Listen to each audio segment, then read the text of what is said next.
Good afternoon, everyone, and welcome to Live at the Waterhole on this gorgeous Wednesday afternoon. And we are starting with some dussies at Stony Point in Betty's Bay. And how cute are these little chaps? My name is Maxine Gaines, and we would love to chat to you. So please send through your comments, your questions, any conversation starters you want. You can do that on wildearth.tv, or you can do that via X. So please, we'd love to hear from you. We'd love to have you involved in the show this afternoon. And just having a look at these gorgeous little creatures, little rock hyraxes. One of two different species of hyrax that we get in South Africa. We also get the tree hyrax, which is more a forest-dwelling animal, very similar looking. And then the rock hyrax is obviously, as their name suggests, basking on the rocks, found in rocky outcrops all over the country.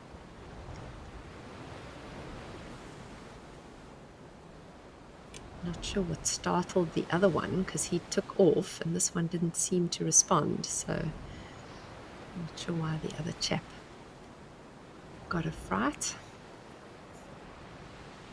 Such interesting feet when you look at them, the rock hyraxes. Oh, there we go. He wasn't startled. He was obviously just scrambling up the rocks.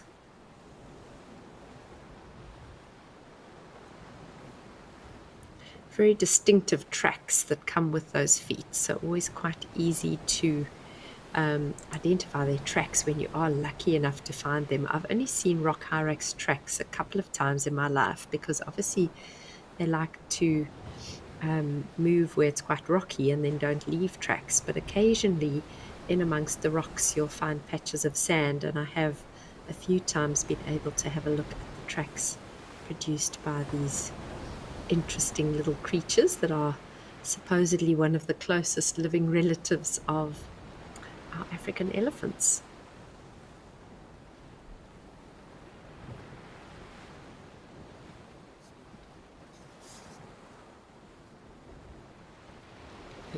Lorimer, you say cleaning its toes. So cute.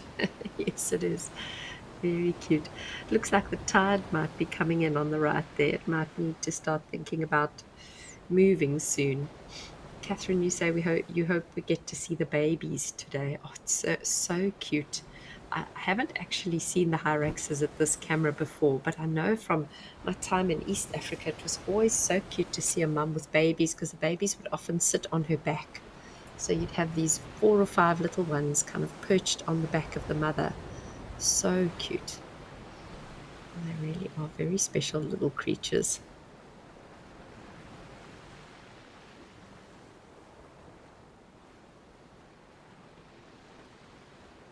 And the favorite prey of the black eagle, so they always need to be on the lookout for birds of prey, not only the black eagle, but black eagles being found in kind of rocky cliff hill country are often a predator of the rock hyrax, but they would need to be on the alert for other predators too. I know in KwaZulu-Natal these creatures often get taken by python and snakes. Even black mambas will take a young rock hyrax. So they are quite sought after prey items for many different predators.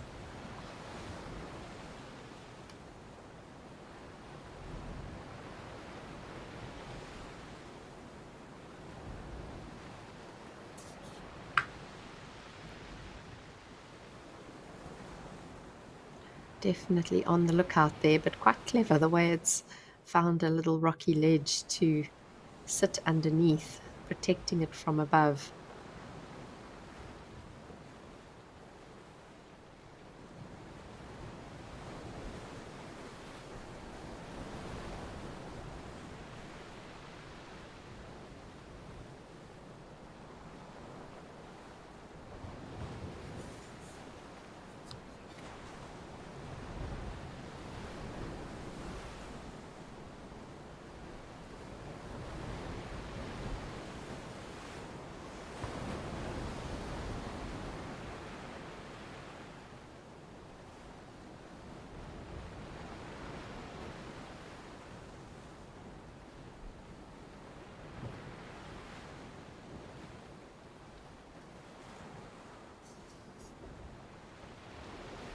Benji, you asking if they ever go into the water or do they stay on the rocks?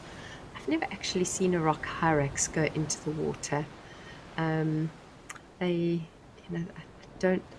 Most animals can swim if they need to, but I would imagine that these hyraxes, if they did go into the water, it would probably be by accident. Oh, that's an interesting lizard. Looks like one of our girdled lizards, perhaps a Cape girdled lizard by the looks of things.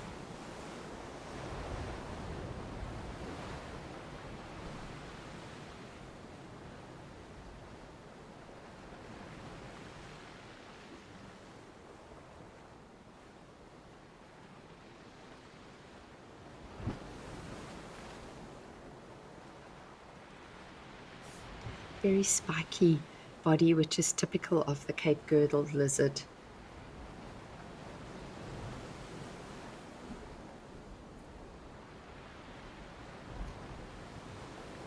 And they have a way of avoiding predators by wedging themselves into any cracks and crevices in the rocks. So very well adapted to avoid predators that might come from above.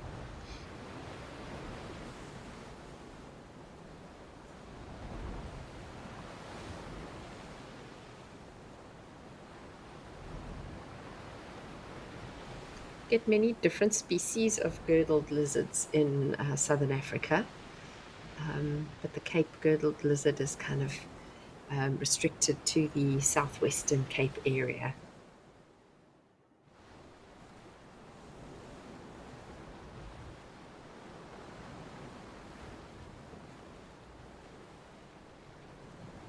I think it actually stretches quite far east, but not to the east coast. So the distribution goes quite far east in the country.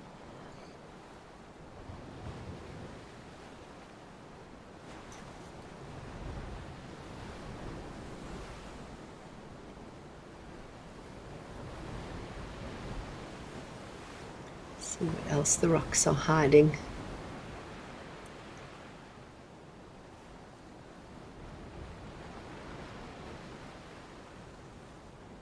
Oh, a little Cape wagtail just popped onto the rock there. Went behind.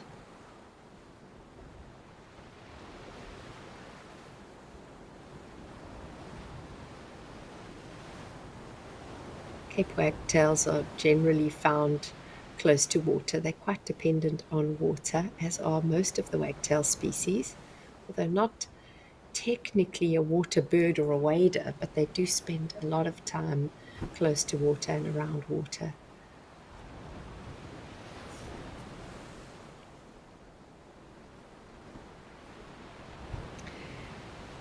Laura Moore, you're asking, does this lizard swim? Again, I suppose, as with most animals, they're capable of swimming if they need to, but I don't think they would choose to.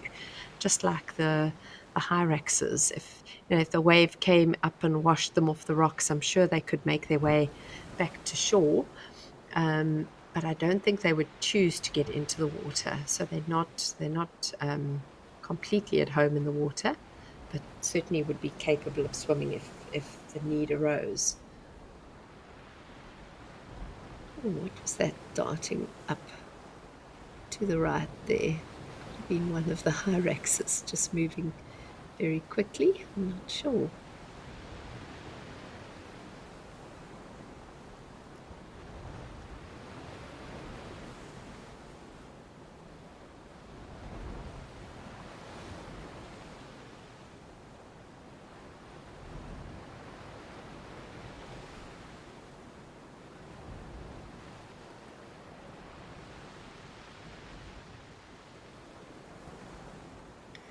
These little hyraxes, another potential predator would be leopards, and that might sound strange, but the Cape leopard is often seen in and around the mountains close to Betty's Bay, so that would be another potential predator that the hyraxes would need to be aware of.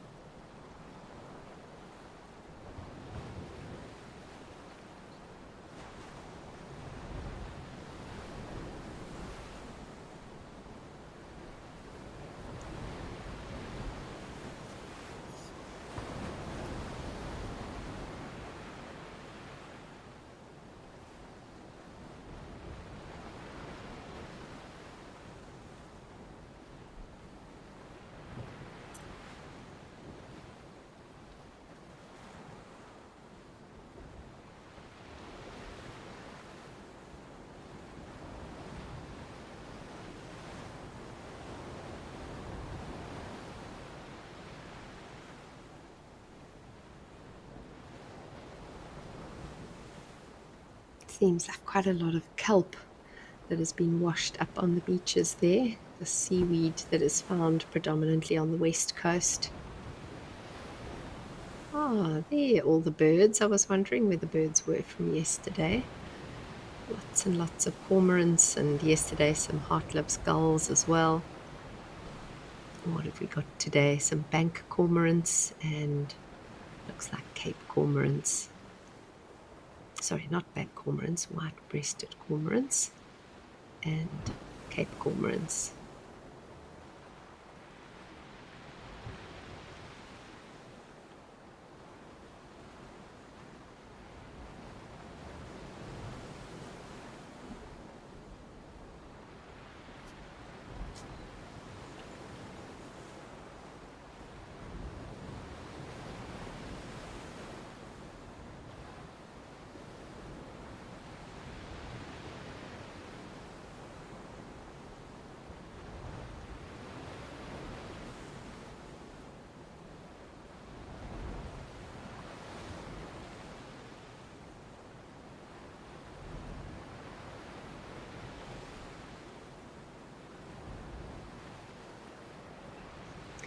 The bird on the left, now again the camera is a little bit tricky, but the bird on the left seems to have a red eye.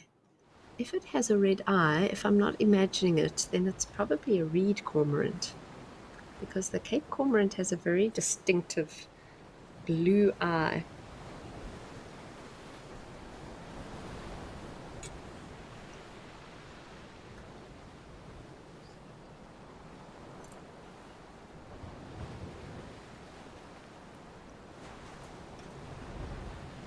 A very yellowish beak with what looks to me, as I keep seeing flashes of it, looks to be a red eye. I don't know if any of you are watching this on bigger screens than I am, but I could swear that I'm seeing a red eye on that left bird, which means we could probably have 3 different species of cormorant there. Reed cormorant on the left, and then the white-breasted cormorant in the middle, and a Cape cormorant to the right.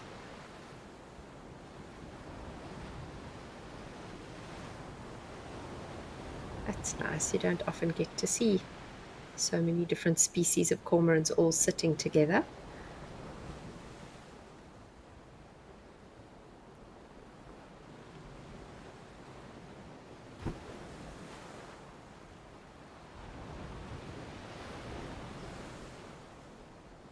Lady Macbeth, you say you do love a cormorant. Yeah, they are real characters, these cormorants. Just equally at home in the water and the air. Quite amazing, really. Yeah, I'm definitely seeing red eye on that left bird.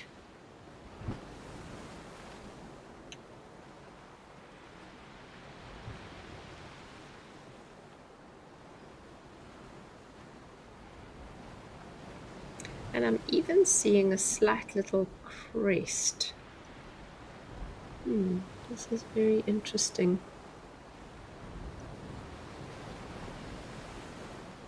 So the reed cormorant has a little crest, but the crowned cormorant has a slightly bigger crest. I think this is more reed cormorant size to the crest. So just kind of where the beak hits the forehead, there's a slight little crest on both the reed cormorant and the crowned cormorant.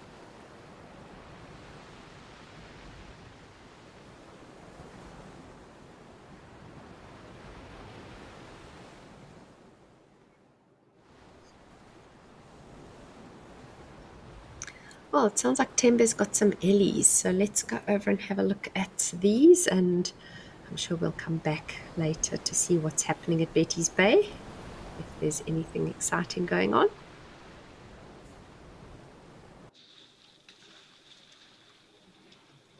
Ah, wow, Tembe looks hot.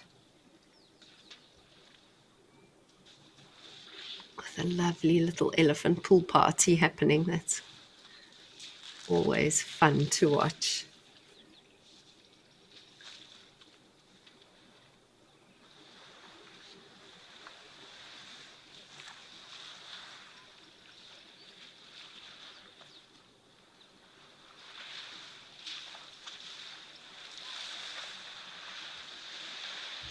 can see even here how this little water hole is not very deep anymore. I think at its deepest point, the elephants are kind of knee deep in the water. We really need some more rain to fill all these places up.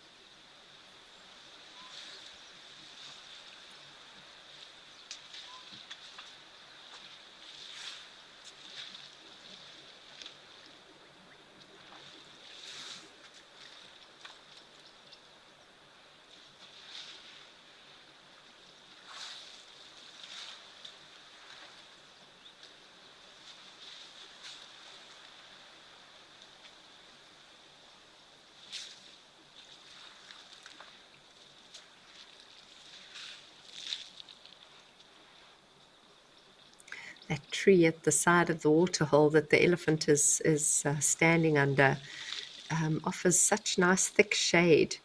It looks to me like it could be a weeping boerbean or Scotia brachypetala, which has leaves on it right throughout the year. It's kind of evergreen, as it were, and really offers very thick shade, which I think the Ellies are appreciating.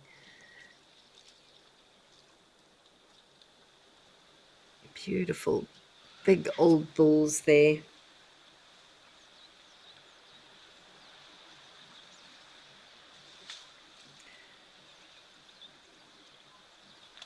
Picasso, you're asking, you had a Great Dane that wagged his tail so vigorously that he broke it twice. What about the Ellie's tails? Are they also vertebrae? So, yes, they are vertebrae. I've never heard of an elephant breaking its tail by wagging it. I'm assuming maybe the vertebrae have got more of a covering of muscle than perhaps your Great Dane's tail had. But I know certain dogs, I know it's not in fashion anymore, but there were a number of breeds of dogs that had their tails docked. And one of the reasons for docking the tails was because those tails were so long and thin and were prone to breaking. And so it was actually decided that docking the tails was more humane for them. And I think a Great Dane would probably have been one of those breeds. But yes, I've never heard of an elephant breaking its tail. But having said that, you do sometimes see ellies with skew tails, and you kind of wonder what happened. So, I mean, as with any bone, there is a chance that an elephant might break his tail. But certainly, yes, the tail does have a few vertebrae in it.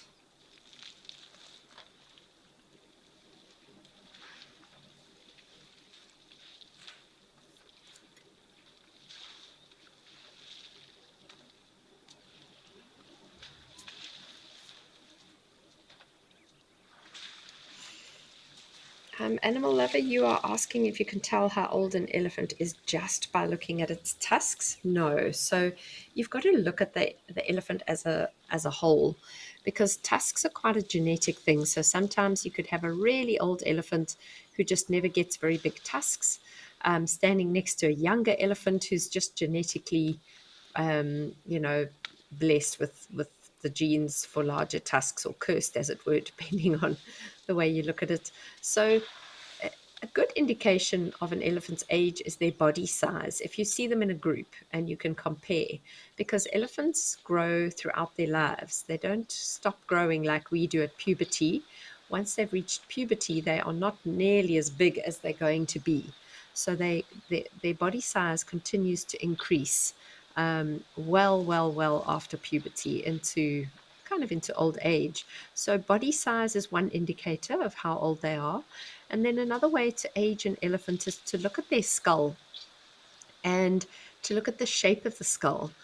And when they're young, they have their skull is quite fleshy. But as they age, the flesh kind of melts away from the bone a little bit. And so you start seeing these hollows above the eyes that get more and more and more pronounced the older the elephant gets. And that fleshiness of the skull disappears, and you start to almost see the shape of the actual bone of the skull showing through. And so that would then be another indication of an old animal if it's got a skull that is really showing lots of hollows and the shape of the underlying bone, as it were. So next time you have a chance, have a look at a really young elephant, and you'll see the hollows above the eyes that we're starting to see on this elephant that's facing the camera. You can see the shading there. And those hollows start to, in a young elephant, they're virtually non-existent. And the older they get, you start to see it becoming more and more sunken.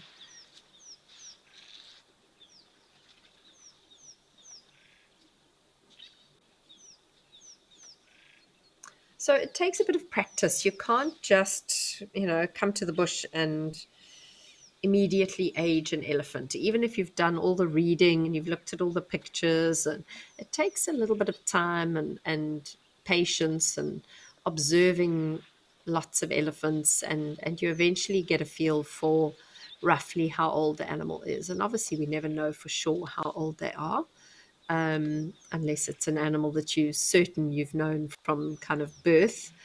But otherwise, most of it is an educated guess.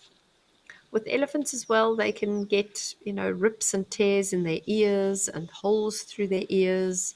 So all of that together kind of gives you a feeling for whether you're dealing with an elder elephant or younger elephant.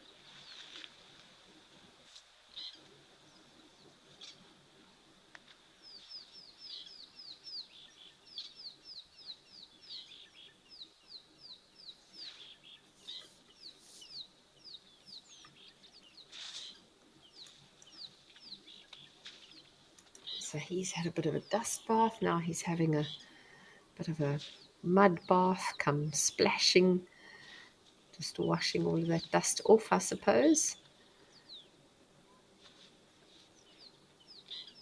So important for elephants, this whole process of mud bathing and splashing their bodies with water,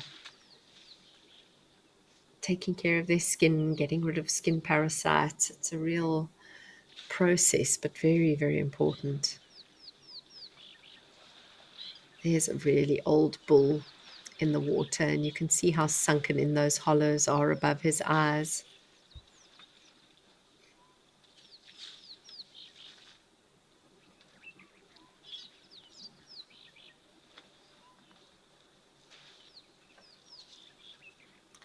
So that's for those of you that are wanting to kind of practice aging an elephant. You can see his body size is just massive.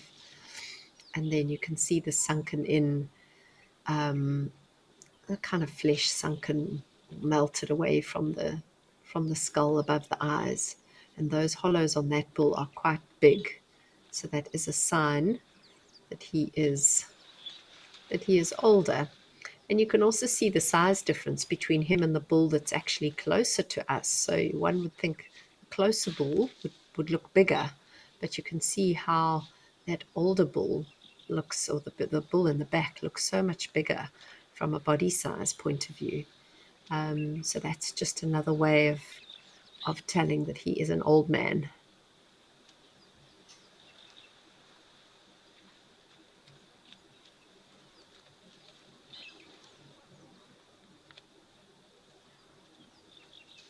And probably well respected, and you might find that all these other bulls around the waterhole are are hanging around with him to learn. You know, the old bulls are very, very important in the population.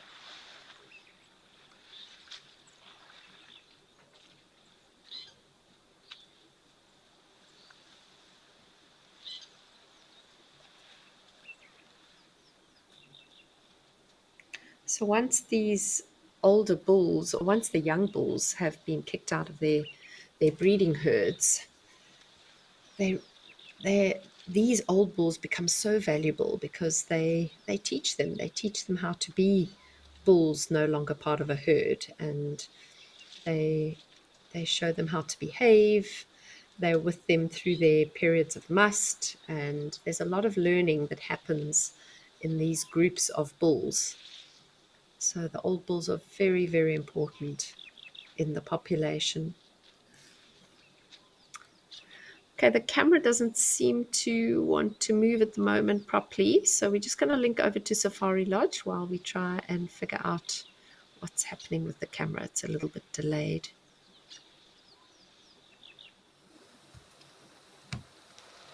Oh, beautiful. A secretary bird. That's not something that we see on live at the waterhole that often.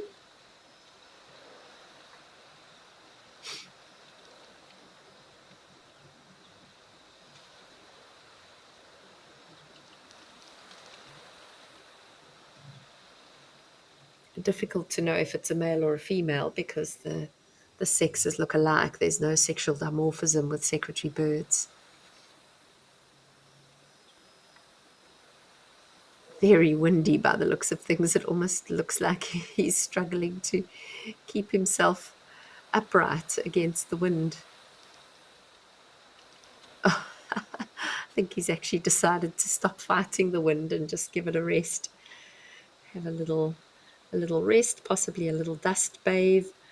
As we were watching the elephants dust bathing, talking about how important it is for them, it's as important for birds to dust bathe and get rid of skin parasites. So that could be what he's thinking of doing, or he might just be thinking, let's get out of this wind as much as possible and just wait it out. With those long thin legs, it must be quite hard.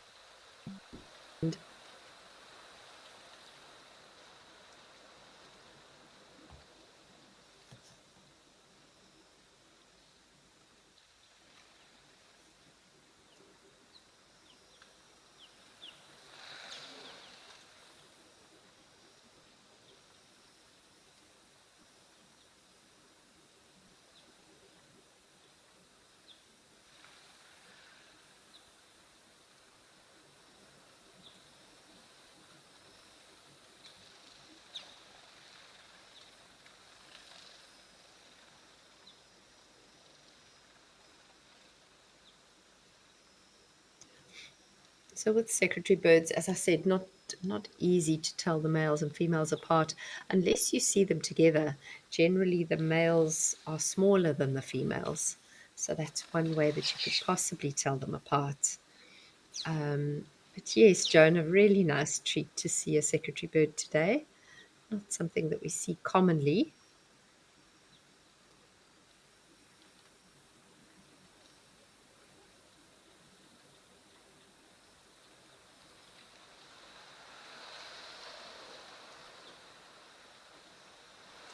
They always occur at fairly low densities wherever they occur, and they are nomadic, so they move around the country.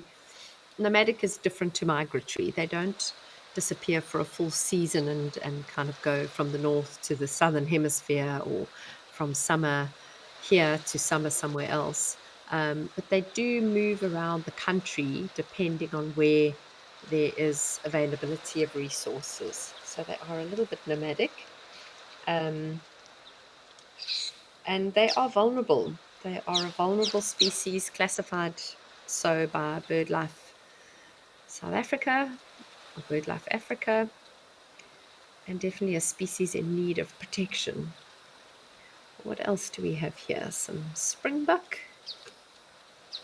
So I thought we were going to Safari Lodge in Zim, but I definitely think I got that wrong because this looks like Namibia. So I think this is one of the Namibian waterholes.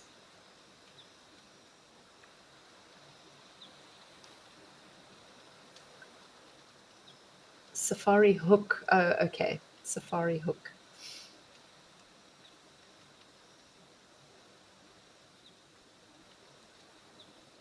Sorry, I definitely heard that wrong. So we're at Safari hook.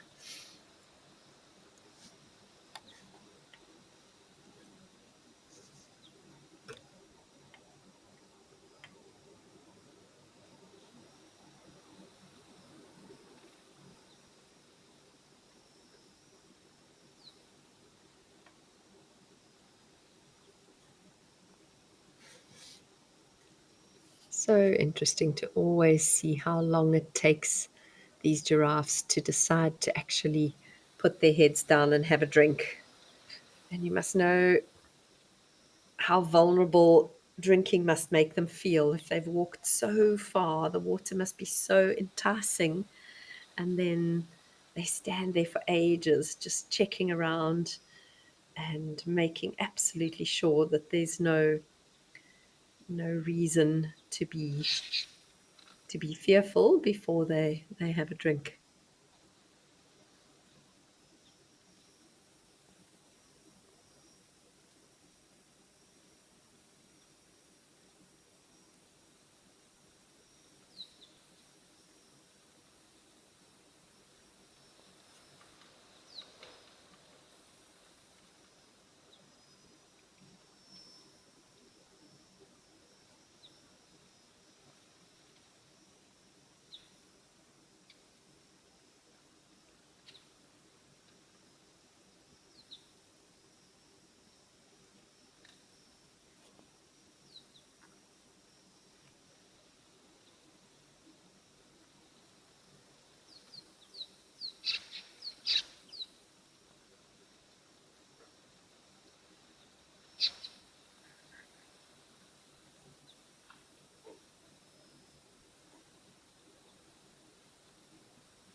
You can see a little black-winged stilt at the edge of the water there.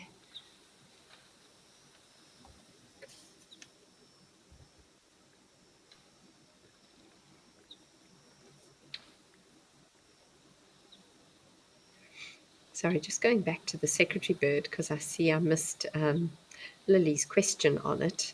She said, do they lay eggs on the ground or in nests in a tree? So Lily, generally in nests in a tree. They normally choose their tree quite carefully. It's often an acacia tree, and it's often quite a low tree. It doesn't necessarily have to be high.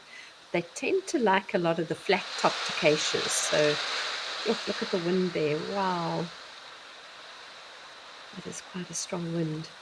So yes, the secretary bird will choose a tree that has a bit of a flat top to it, and an acacia tree offers a lot of protection to them from predators that might come from below as well. And so that's generally where they build their nests, on the top of these flat topped acacias.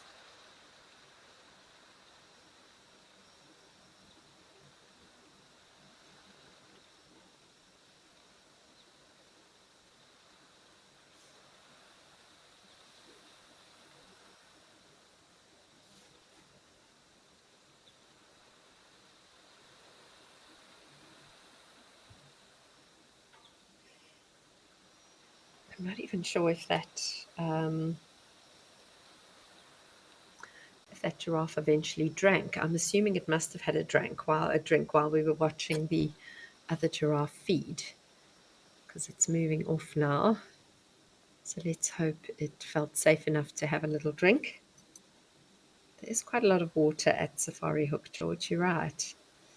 Got some springbuck coming down for a drink, or maybe not for a drink. They seem to be walking past.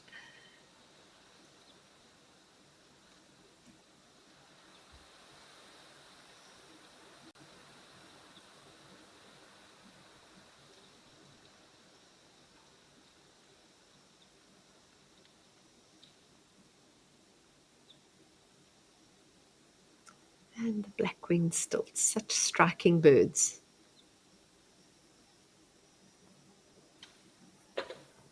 Relative to their size, they have the longest legs of any bird in the world.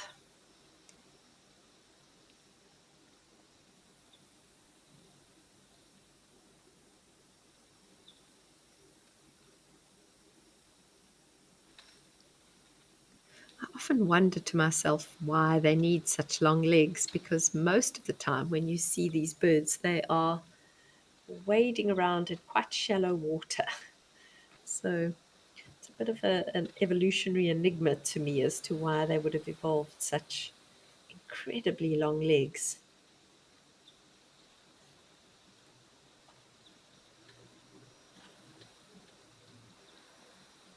Which must surely make them more fragile and prone to break.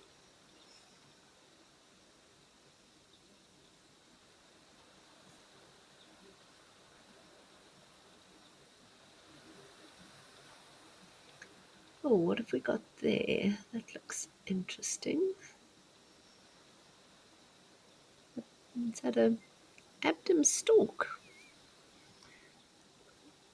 Let's have a good look at. No, it's not an abdom stalk. It's like a black stalk. Yeah, black stalk. Nice.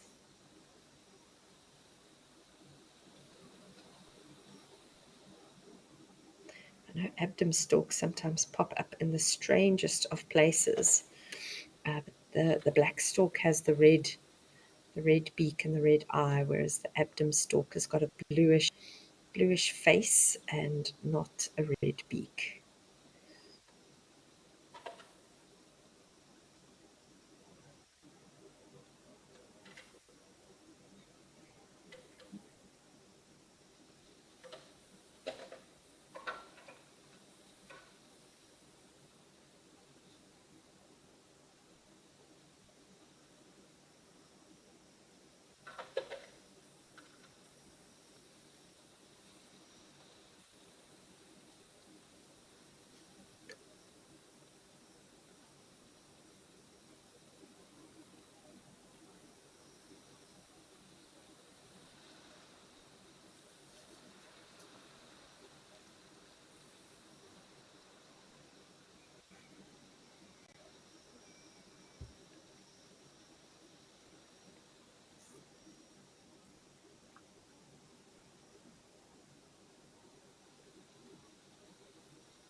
Always on the lookout for unusual waders at these water holes.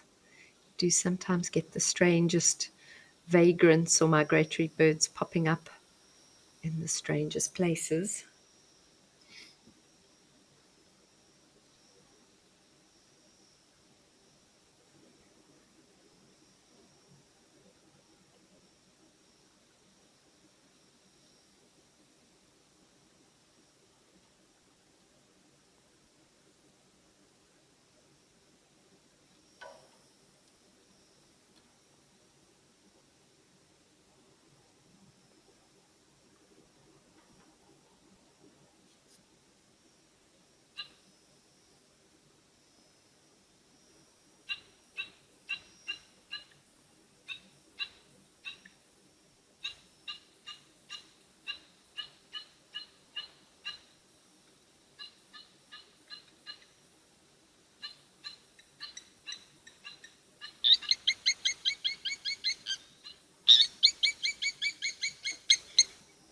Okay, well, I think let's go and have a look at somewhere else. Let's go and see. Oh, the secretary bird's up.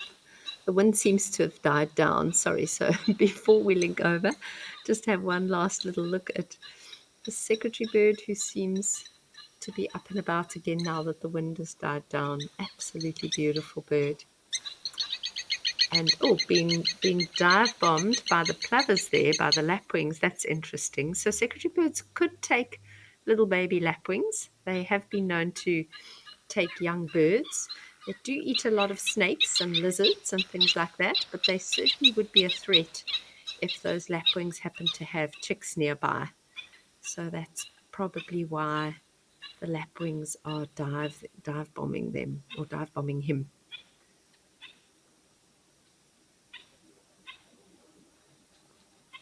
You can see he also thinks there might be a reason. He's looking very carefully onto the ground, and this is where the wonderful camouflage of a lot of our lapwing chicks needs to come into play. If they sit very still, then they might be able to remain hidden and be safe from the secretary bird.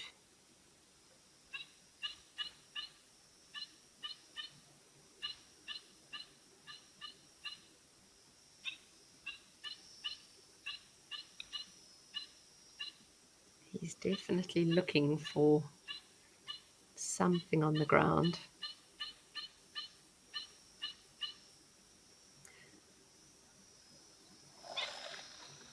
Lapwing's no longer diving him, so perhaps he's moved further away from what they were trying to protect. I doubt he would go for eggs. It's quite a specialized skill to eat eggs. The eggs, again, are also really well camouflaged, so quite difficult to see. But I would imagine that if those lapwings are so upset, there must be little chicks wandering around somewhere. Or perhaps, like any animal, the instinct is just there to chase away potential predators, whether you have chicks or not. It's a case of they recognize it as a predator, they don't want it in their space. Even the black-winged stilts are getting angry now, joining in the chase.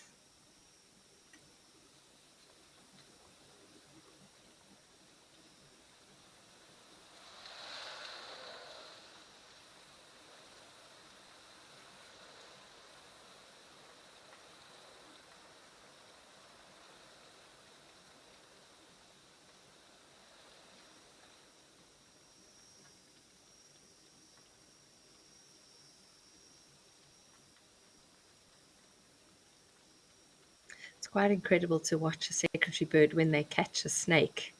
I've been fortunate enough to see it a number of times, and they actually kind of stomp on it. It looks like they're performing this very intricate dance, and they stamp and stomp on the snake to try and kill it initially. And I think the very kind of scaly legs help prevent them from being bitten, or if they are bitten, prevent the venom from getting into their circulatory system. So very well designed to be snake hunters, which is, as I said earlier, predominantly what they are.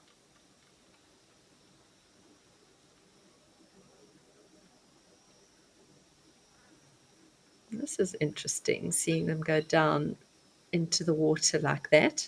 So the secretary bird is not a typical wader. Maybe he's coming to drink some water. Probably thirsty. Yeah, there we go. Oh, that was a very quick drink. Not sure he would have had enough water from that one little sip.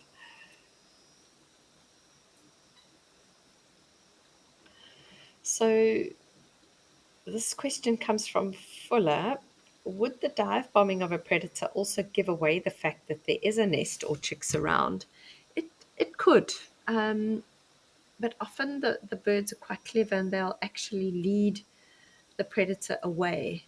And I have seen this with my own eyes, where the adult kind of pretends to be almost injured, and then distracts the predator and leads it away from the nest or the eggs. So that does happen.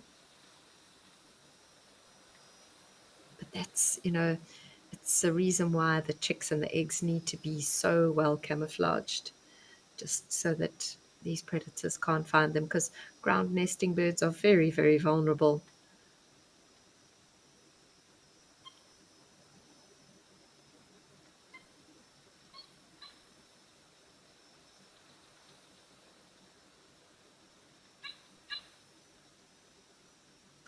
I'm sure that secretary bird needs to drink a little bit more. It just had one tiny sip of water.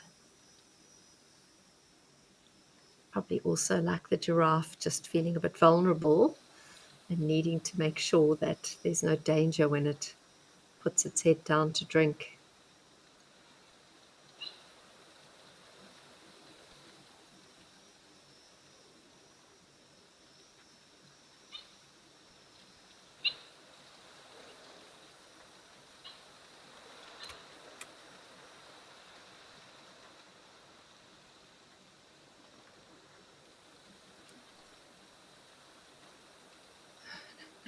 Very carefully putting its feet into the mud there.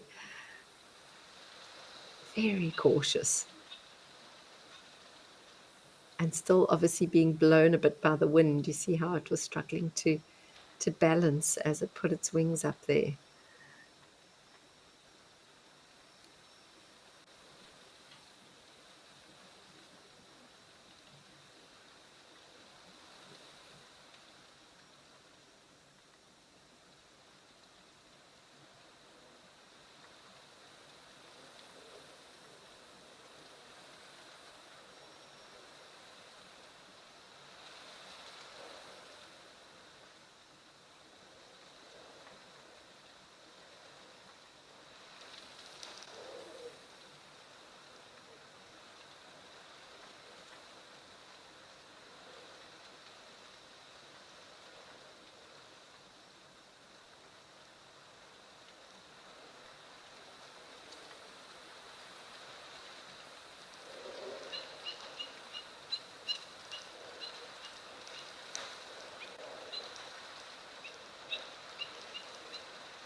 Definitely trying to get another drink or two, but very, very alert and aware. The secretary bird is not invulnerable from an attack from above, from a bird of prey that might take it out. Something like a martial eagle is known to take guinea fowls and things like that. I'm sure they would give a secretary bird a try. So he needs to be very alert as he comes down in the open to drink.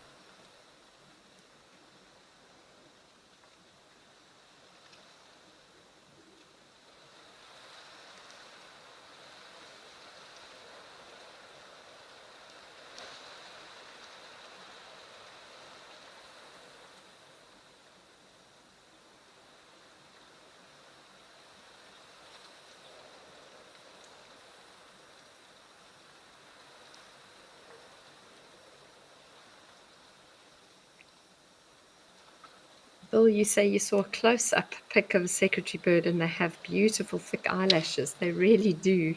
Some of these birds, ground hornbills as well, if you've ever seen a close-up picture of a ground hornbill, they have the most magnificent eyelashes. If you've looked at an ostrich as well, close up, their eyelashes are just beautiful.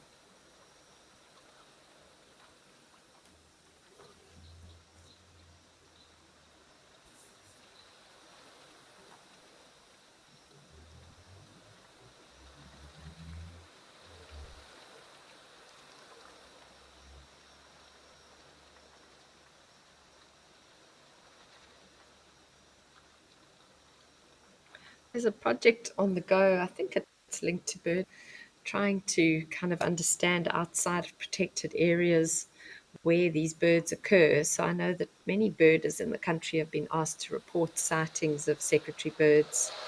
As I said earlier, they are vulnerable, and there's quite a lot of research on the go to just try and understand exactly what their population is looking like, where they're breeding, whether their breeding is successful. You know, being a big, unusual bird like this, they are also sought after in the kind of traditional uses, cultural uses, traditional medicines and things. So they are definitely birds that need our protection.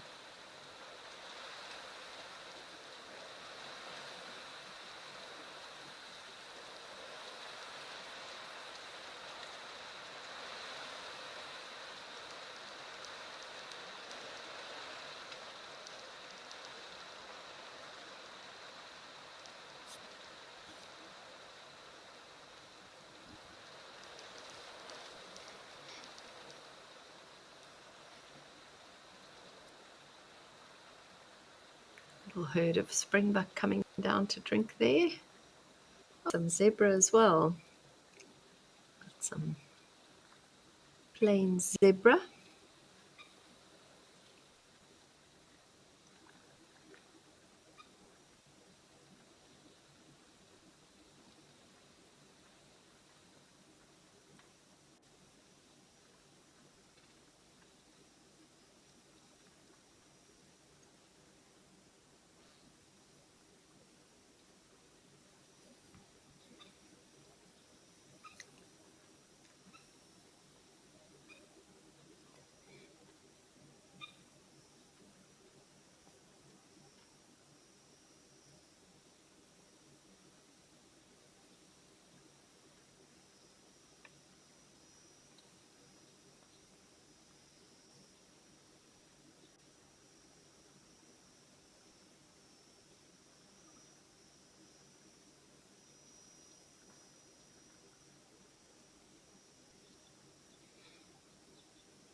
Beautiful zebras there. So you can easily see the lovely shadow stripes of our southern plain zebra, very different to the plain zebra that you see up in Kenya and Tanzania and the Masai Mara.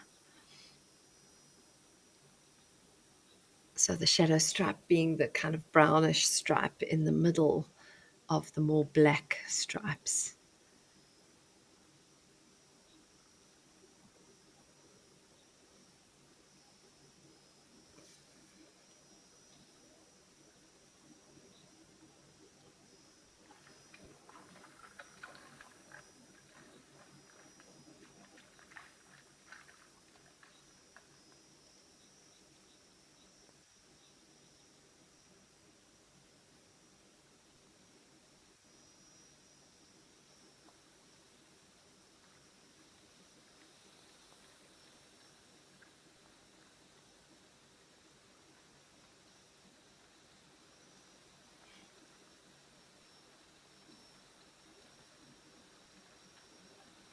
Amazing how these waterholes are such gathering points for all species in these dry landscapes.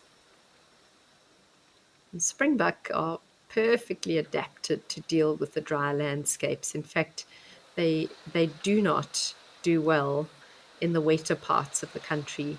They suffer from a disease called heartwater disease, which is a tick-borne disease, and it's a tick that is found in the wetter regions of the country. So wherever the rainfall is higher, you actually don't find the springbuck. They are only found in the drier parts of the country. There are a few breeders, game breeders, who've managed to breed springbuck now that are heartwater resistant and have started to put them onto their game farms. But I always like going to a game reserve and seeing animals that belong there, not animals that shouldn't be there, just to increase the species number. So I love seeing springbuck in their natural habitat. Okay, sorry, I think we had an issue with our camera at Safari Hook. So we just jumped back to Tembe, where we're still having a beautiful, beautiful elephant dust bathing pool party, mud party session going on, which is lovely. And these all seem to be bulls.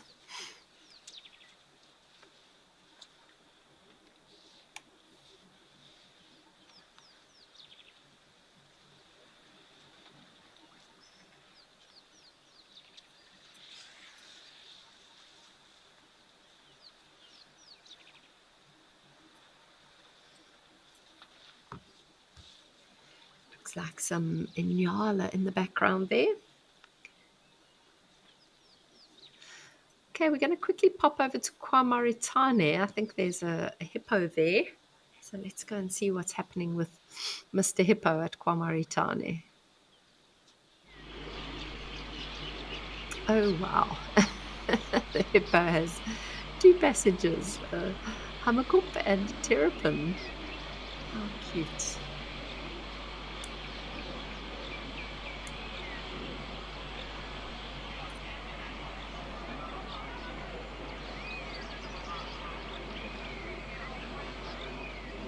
That water looks pretty murky.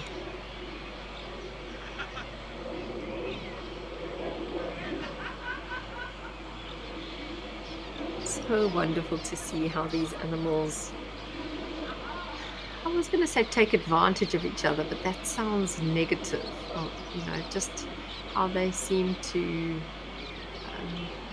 mutualistically kind of use each other. And I don't know what benefits a hippo would get from having or allowing a hammerkop to sit on his back like this. I've never actually seen a hammerkop taking parasites or skin parasites off a hippo. I have seen terrapins doing it, and I've seen other birds like oxpeckers doing it. So it's really quite interesting when either a heron or a hammerkop lands on the back of a hippo, and the hippo is quite happy to have it just bobbing along on its back. Just kind of reminds us that we need to treat others with kindness, whether they're the same species as you or a different one. If they're not doing you any harm, there's no reason to treat them unkindly. There's so many lessons that nature has to teach us if we just open ourselves to them.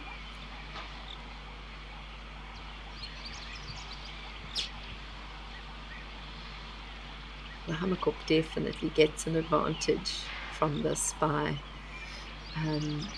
being much closer to where the hippo is disturbing fish and frogs and things in the water. So he certainly benefits from the relationship.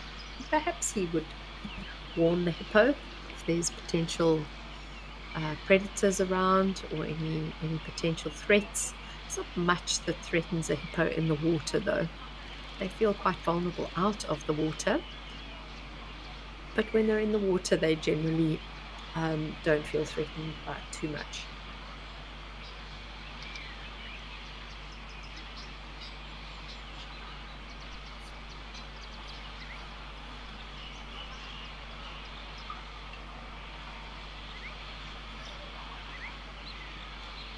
He's had his head down for quite some time now, wondering when he's going to pop up. Oh, there we go.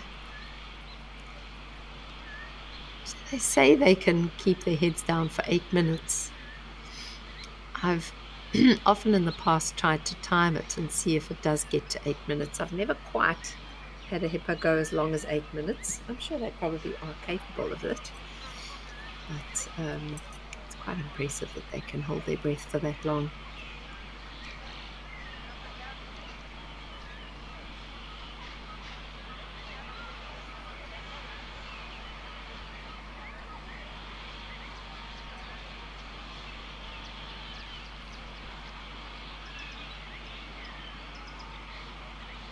So while we're sitting watching this hippo and hammerkop and terrapin and their weird little relationship, I just want to talk about a few travel opportunities that Wild Earth Travel are offering next year. And the first one I want to speak about is a travel opportunity to Mabula with Steve Falconbridge. Now, most of you that are regular viewers have been watching the incredible sightings that Amy and Ben and a few of the other guides have been getting from Mabula, some of the really more unusual species that we don't get to see at Djuma, like brown hyenas and aardwolf, things like that. So next year, 24th to the 29th of May, Steve will be guiding a 6-day, 5-night stay, and there's 8 spots available for that. It's an exclusive group tour, and it promises thrilling adventures in the sheer variety of animals, birds, and plant life in the diverse landscapes of Mabula Game Reserve. You can get the opportunity to track wild cheetah on foot. You can contribute to Mabula's cutting-edge rhino conservation, and you'll find out more about what they're doing for rhino conservation. And you can take in the wonders of the mysterious and colorful waterberg in a hot air balloon. So it sounds absolutely spectacular. I think any of you that that feel that that might appeal to you, please go over to our website and have a look at Wild Earth Travel. All the details are there, and get in touch if that kind of a trip appeals to you. I can tell you that hot air ballooning over wilderness areas is one of the best experiences I've ever had. Really very, very special. And of course, being able to track and possibly even find wild cheetah on foot is also an amazing opportunity. So definitely something to think about for those of you that are keen.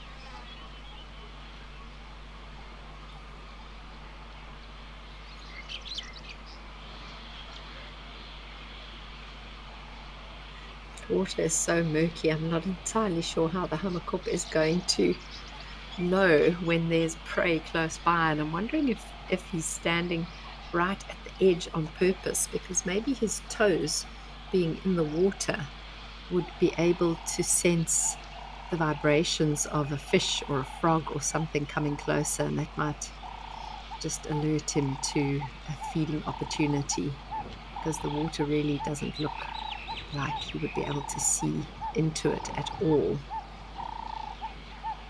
I do sometimes see hammerkop when they're hunting, walking along the edge of quite murky water and kind of wiggling their feet around in the mud. So I think those feet must be quite sensitive and probably quite capable of picking up on small vibrations in the mud or the water that would allow him to find his food.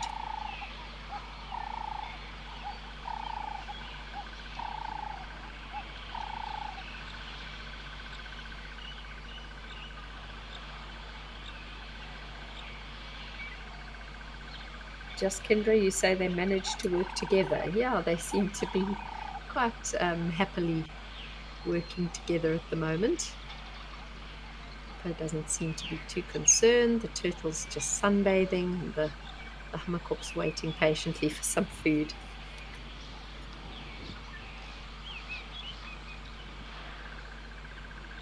Heidi Swiss, thank you for your greeting. It's lovely to be with you all on live at the waterhole. Just love this opportunity to connect with nature. Love knowing that we're allowing you the opportunity to connect with nature, which is just so important in the world that we're living in right now,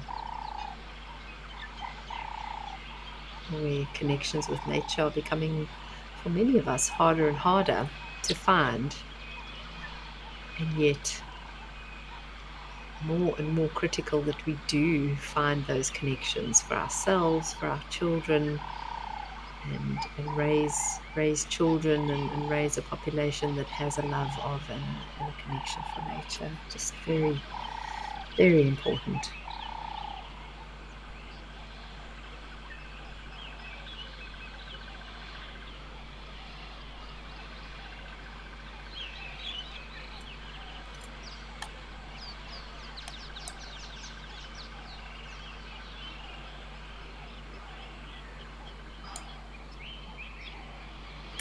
Okay, we're going to go to Stony Point now. It seems like there might be some penguins. Let's go and have a look.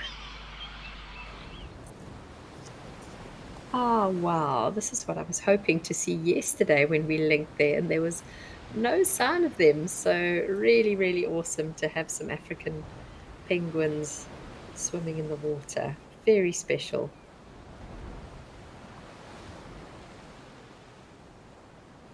So, this penguin's name has changed a number of times over the last while. So, it used to be called a jackass penguin, and then that name fell out of favor. And then it was called an African penguin, and then I see just recently that in a lot of the recent bird books, the name has changed again to Magellanic penguin. So For those of you that are confused, they're all the same penguin. The Magellanic, the jackass, or the African penguin all refer to the same penguin. Critically endangered.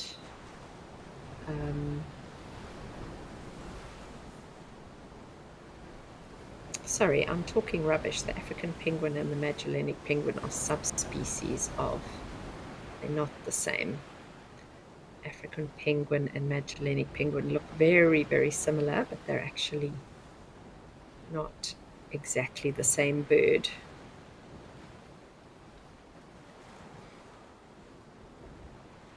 But critically endangered in South Africa, mainly due to human disturbance, which is really quite sad.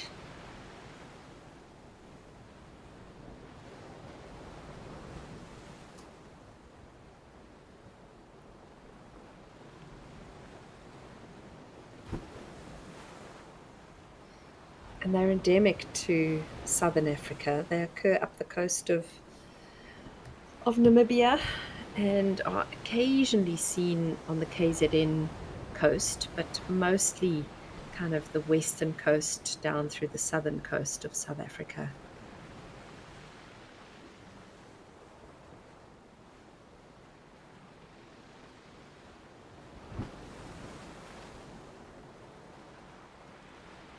One of the big problems with these penguins is a decrease in food availability.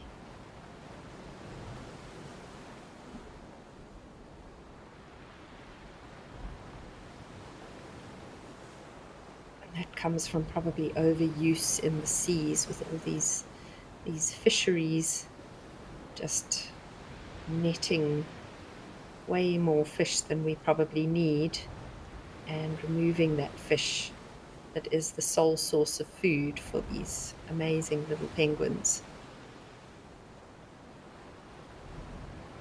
So there's a massive concern about the African penguin, and a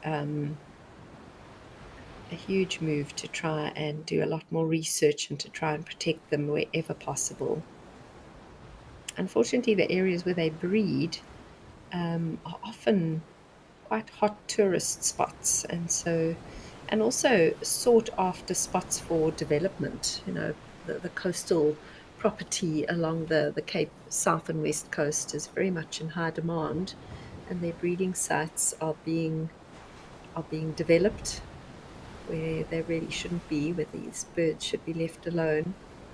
And you just don't know how that development not only takes away key breeding sites, but also changes the winds and the currents along the coastline that can also have an impact on them. So there's a lot still that we don't understand about the African penguin and why its numbers are decreasing so much. But they definitely need all our help, all our research.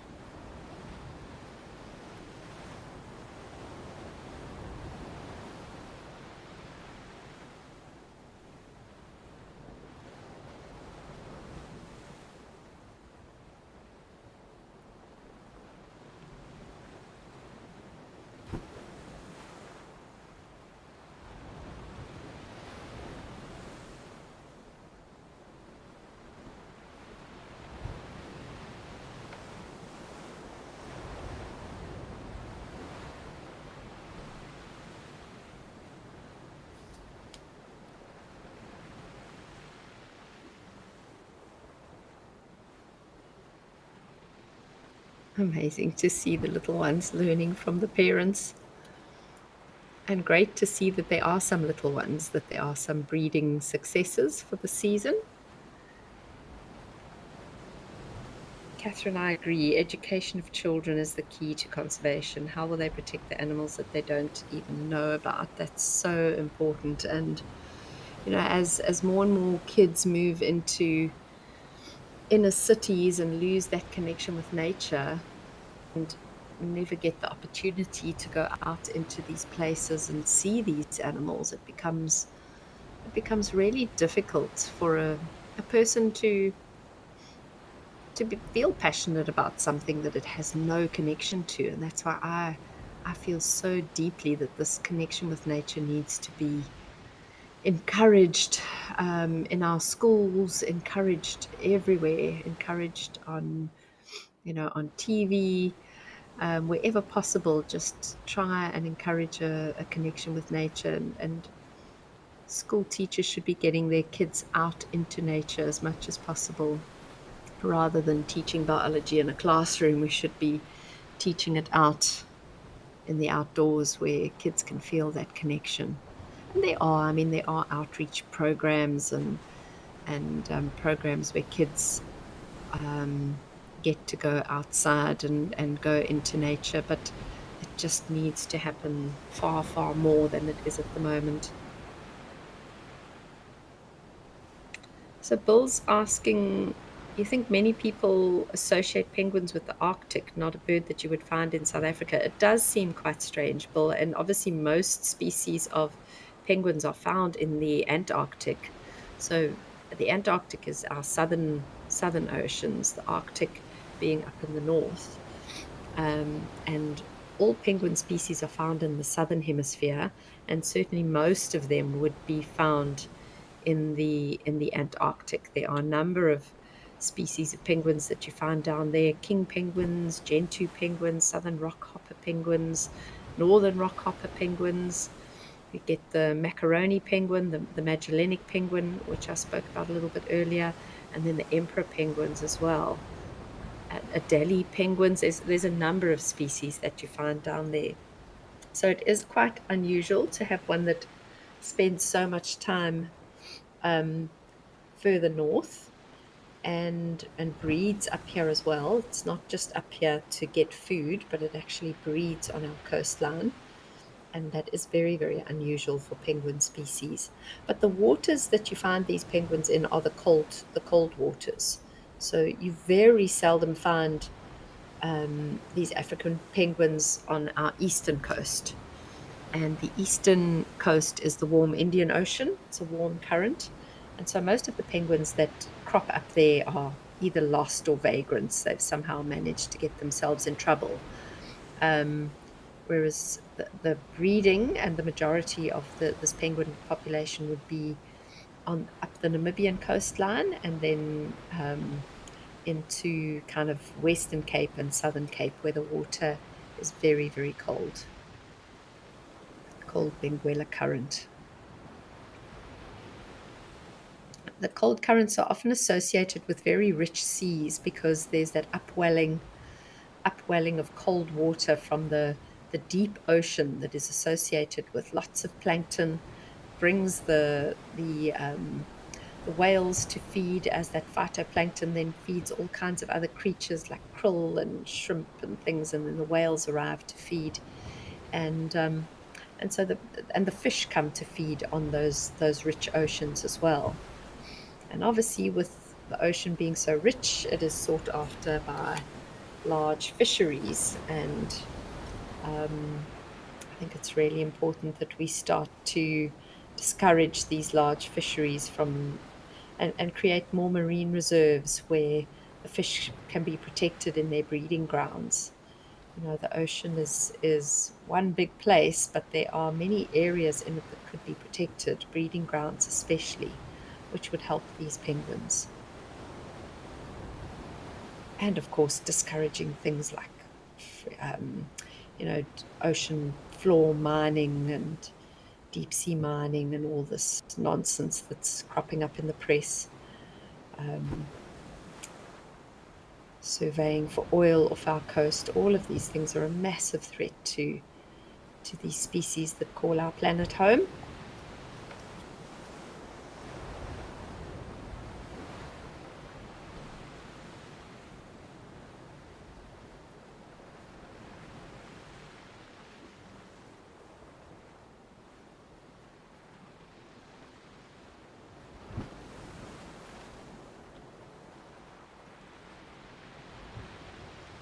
Oh, thank you, Bill. It's a pleasure. I think we kind of learn together here while we chat. I love getting your questions because it makes me think about things way, and I always feel that as a teacher, you learn as much. And I did a bit of teaching when I left East Africa. My husband and I were working up in Tanzania and Kenya as guides and as guide trainers, and even training guides, which I did for quite some time during my guiding career. I found that I learned from the people I was training, hopefully just as much as they learned from me. So yeah, we all learn together in this, and that's what's so wonderful about having this forum where we can chat to each other from all parts of the world and ask each other questions and learn together. It's wonderful. It really is.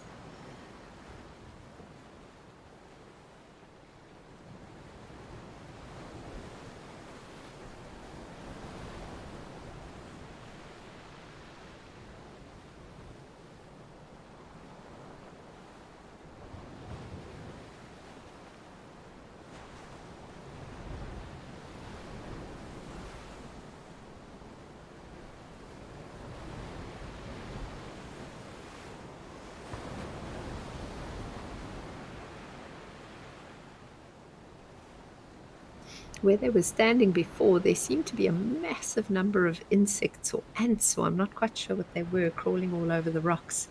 And I'm wondering if that's what made them move. Maybe they were getting bitten. I think those feathers are quite thick and possibly not very easy for anything to get through them to bite. But on the feet, I think they could have been being bitten by those insects, which to me look like ants, but I'm not 100% sure.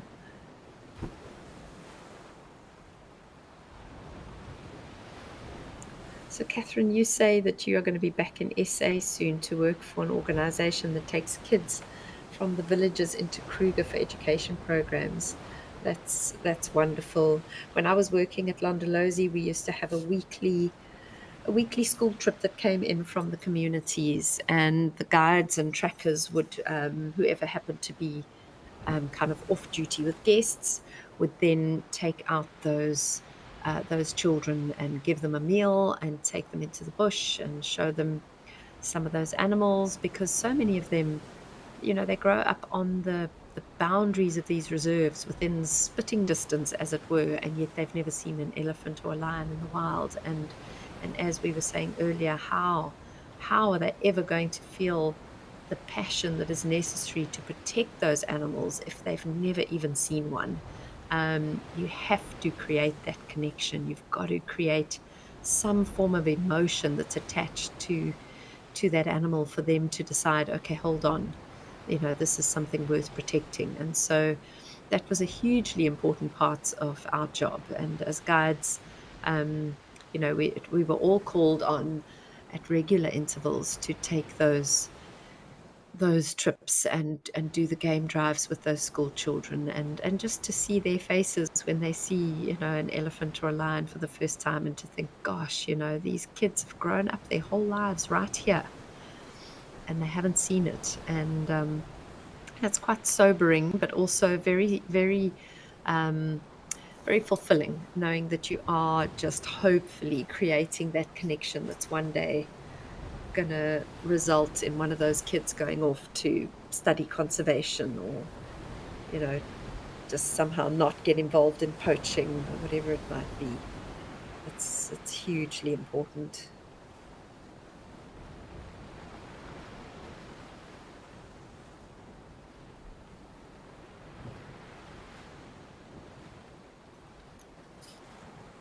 And that's why I love what we're doing at Wild Earth as well. It's just very special that we are creating these little insights, live insights into the natural world every day. It's very, very special.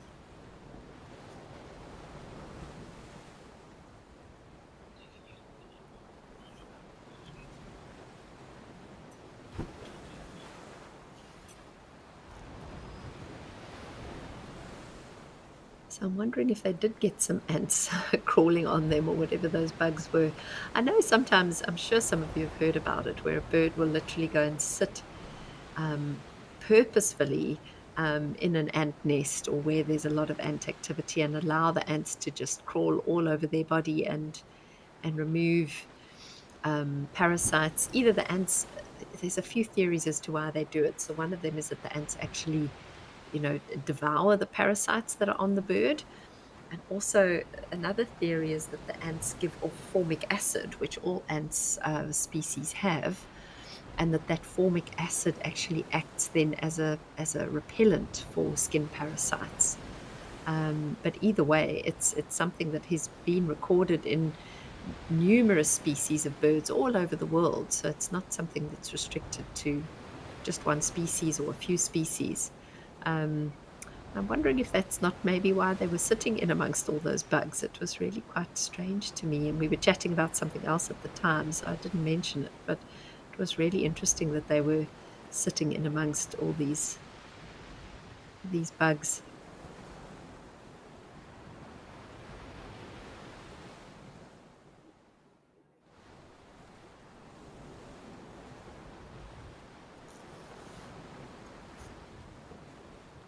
So lovely to see the bond here with this little family. I'm assuming it's a family, male, female, and they're young. Very, very cute.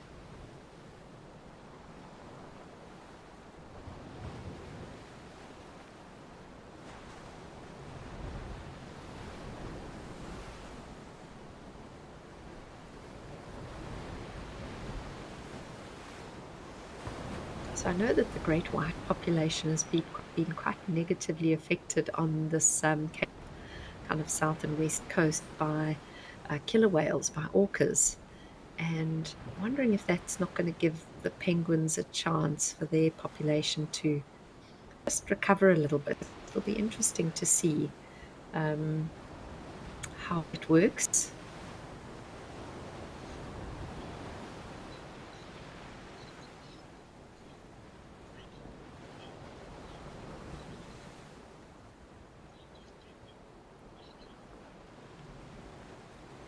So it would be really interesting to see, because great white sharks are one of their main predators, as well as seals. Seals take them quite a lot.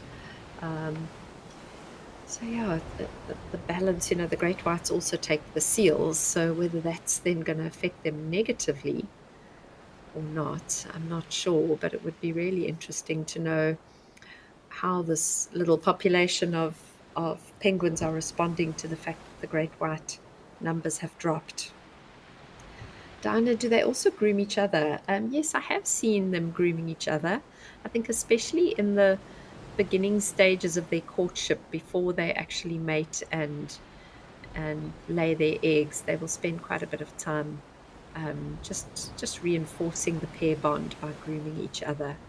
So that definitely is a way of reinforcing bonds between the male and female.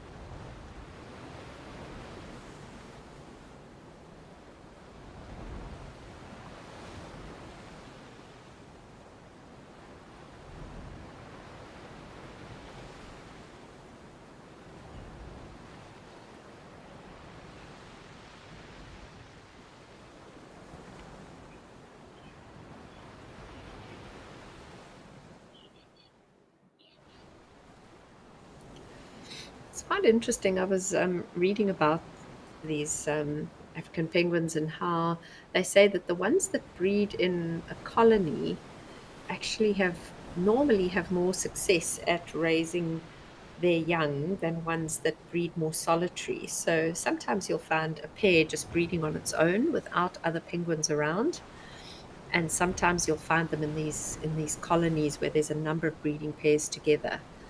And it doesn't seem to make sense. You would think, well, surely if they're in a colony, they are competing for food, but they think that the colony provides a shared information, that by breeding together with other penguins, there is they will tell each other where the food is. They all go out foraging, and if one penguin finds a school of fish in an area, that he will then share that information with the rest of the members of the colony, which then means that all of them can get food. So it seems like rather than competing with one another, a colony actually helps survival because of the shared information that they get. So I think there's quite a lot of research still going on that, but very, very interesting.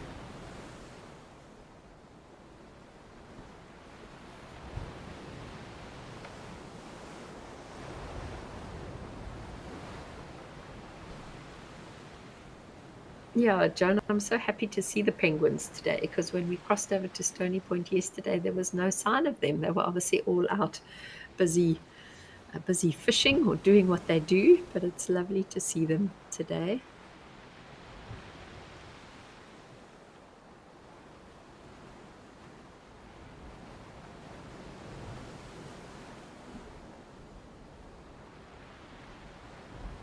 I love seeing underwater shots of penguins because, as I'm sure you've all seen it at some point, but I mean, as clumsy as they look on land, when you see them underwater and just how graceful they are when they dive and swim, it's just such a beautiful sight.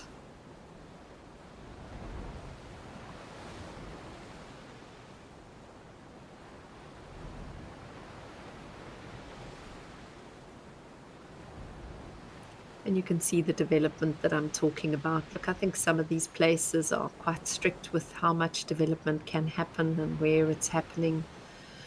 But development is always something that can cause problems for the one in the area.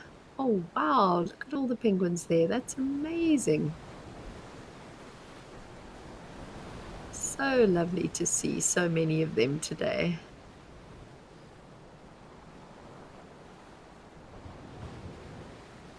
Obviously, a massive tourist draw card, so definitely something that our government should be looking at in terms of how best they can protect the species.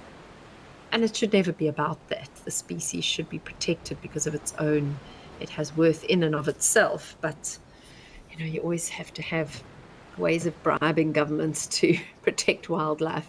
And tourism is one of the best ways of doing it. If it brings in money, then a government feels it has worth.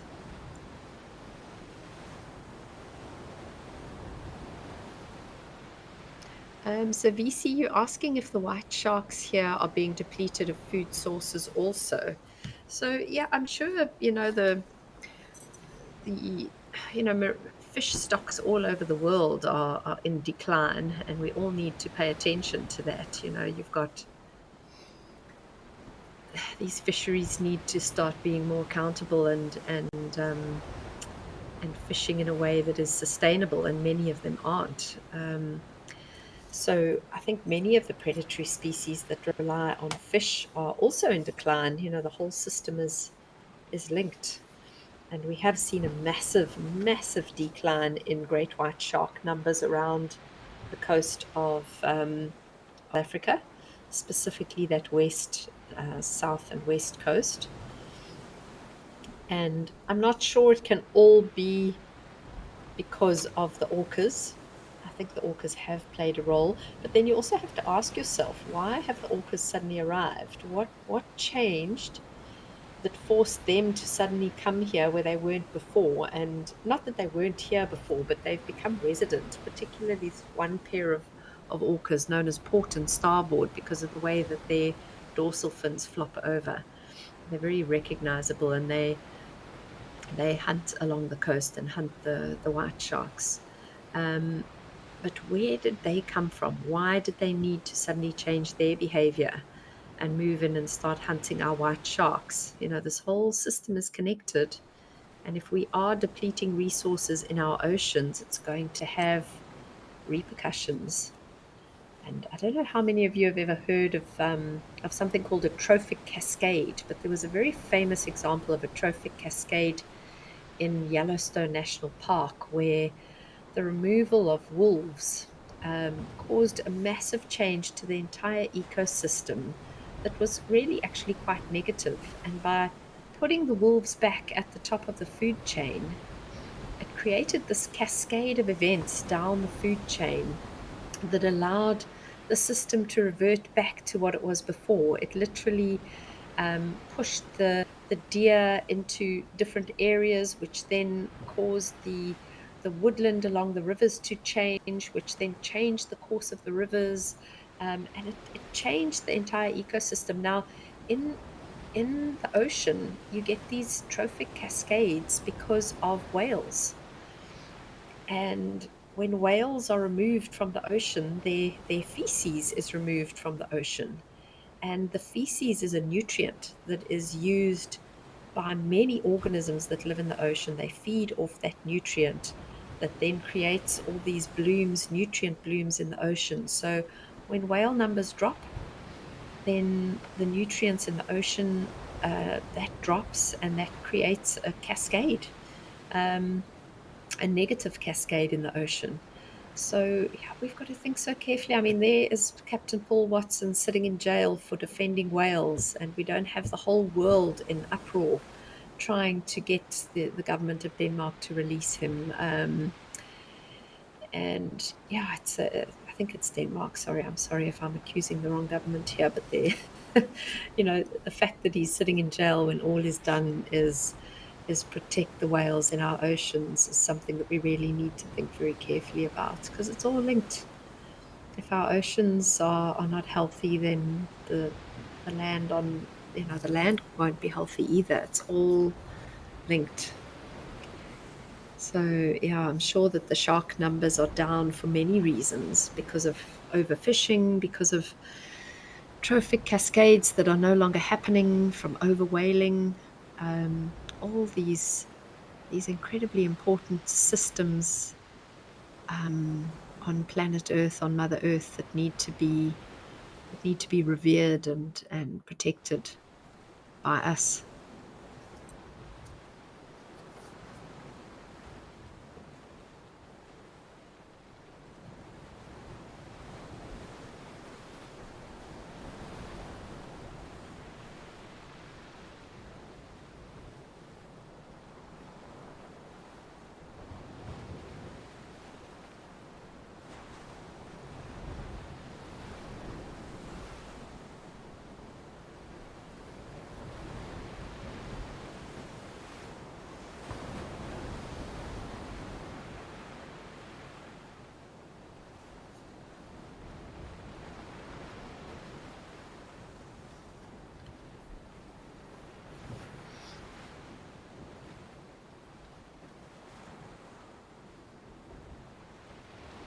Seems like everyone's been fishing and now out drying their feathers in the sun.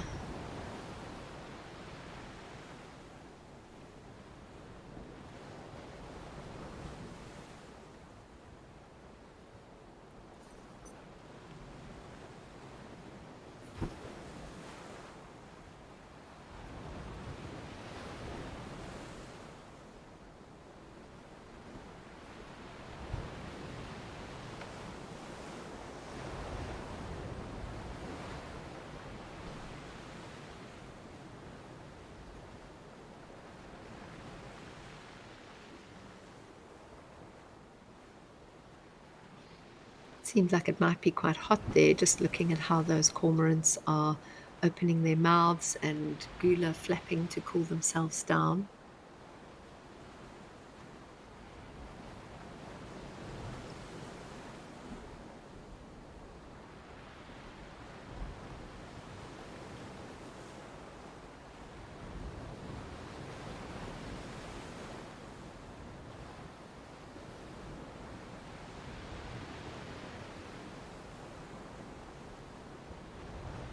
What a beautiful view with the mountains in the background there. France, you say the water looks inviting. That water is actually incredibly cold along the Cape West and South Coast. People do swim in it, but a lot of there's some incredible, very popular surf spots along that coastline. But most surfers, or all surfers, would use thick wetsuits when they go surfing in that.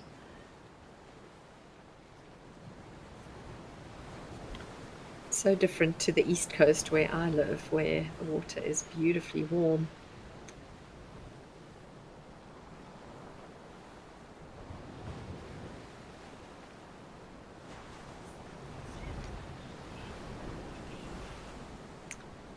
Okay, well, we are going to link away from here now and see what is happening at one of our other cameras.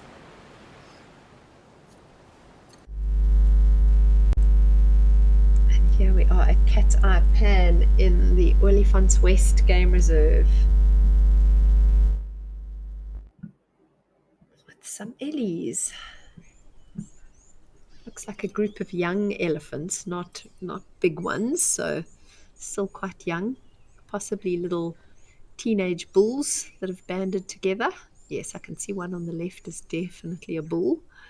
The other two look to be bulls as well, just judging by the angle of their foreheads, rounded foreheads.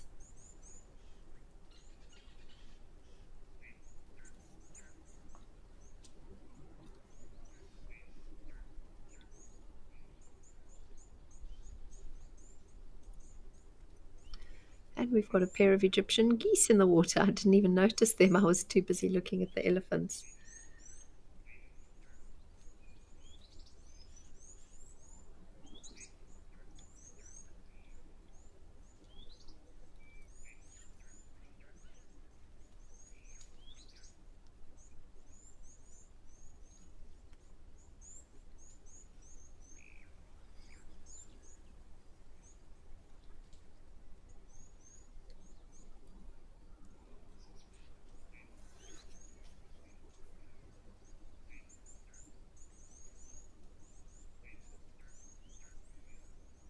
So while we're just watching these ellies have their little party, I just want to talk about another travel opportunity next year.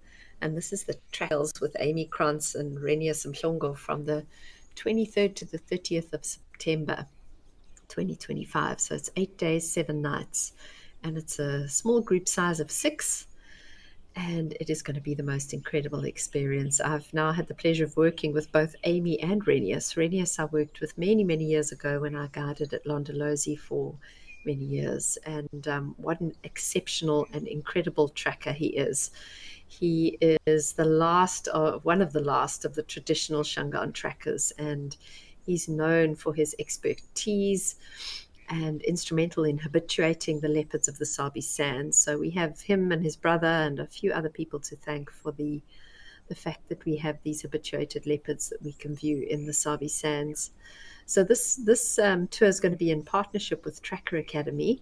And for the first 4 days, you'll be with the legendary Renia Simhlongo, and you will be learning from him how to track and just be completely immersed in the wild. And then following that transformative experience, you'll head to the Sabi Sands Nature Reserve with Amy Krantz, and you'll be focusing on spotting Wild Earth's favorite big cats. And hopefully you'll see a number of them. And you'll also have a special chance to meet the Wild Earth broadcast crew. So it promises to be an awesome adventure of a lifetime. And the bookings for that close soon. So if it sounds like something that you'd be interested in, head over to info@wildearth.tv and make sure that you don't miss out on that.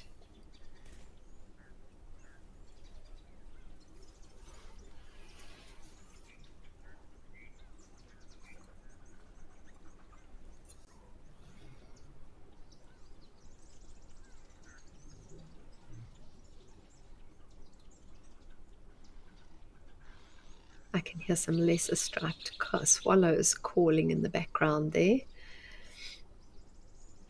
Lots of little swallows swooping down over the water as they love to do.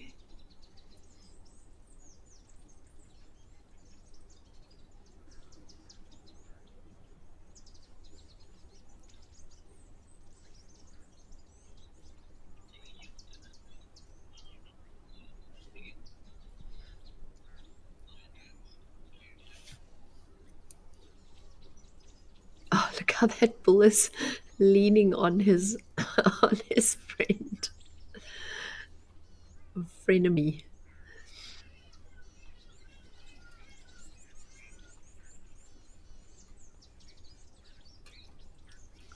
These young bulls are so rowdy. You can see why the females decide that it's time that they leave the herd. Can you imagine all of this going on constantly in the herd when you've got little ones could get underfoot and get injured. You can understand why the females eventually say, no, boys, it's time to go off and do this on your own. And do all your wrestling and sparring and whatever you need to do.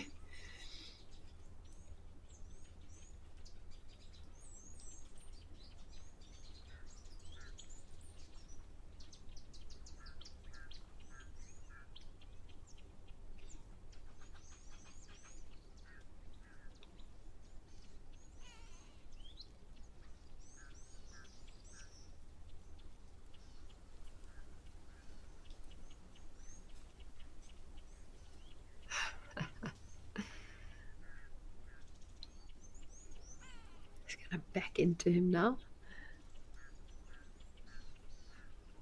Oh, I think he decided against it. Didn't want to get a tusk poked into his butt. So he'll just take out his frustrations on the bushes instead.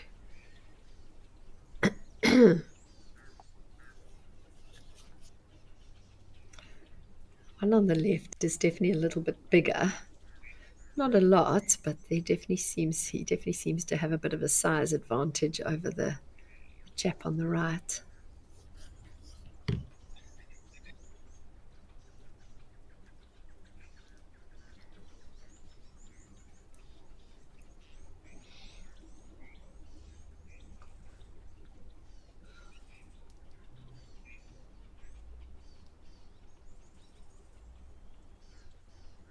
I love it when they do that.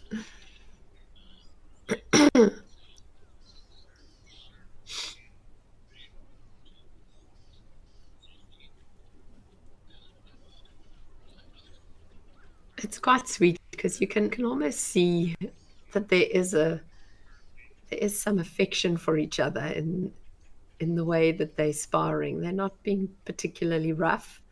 It's a very important process for them to learn how to do this.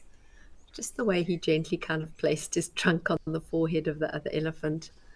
They're definitely not serious about what they're doing. It's a learning curve for them to battle with each other for later on when they are in must and the fights get a lot more serious. And just, yeah, a really important process that they have to go through.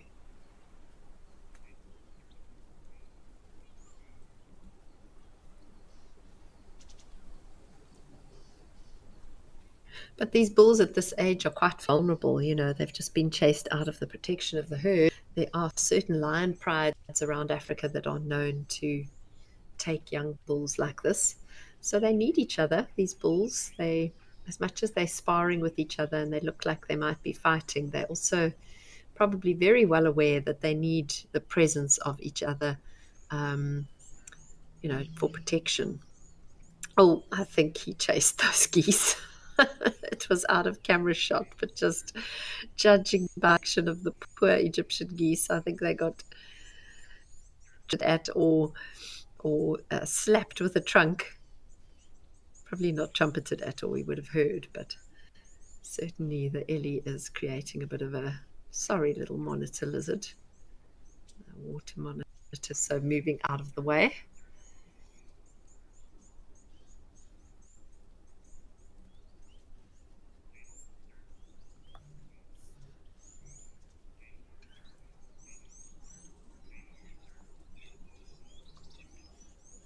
Okay, well, it looks like we're going to link over to Tembe now. I think there might be some interesting stuff on the go there. Hopefully we've still got some more Ellies there as well. We do still have some Ellies, or at least one, out in the full sun.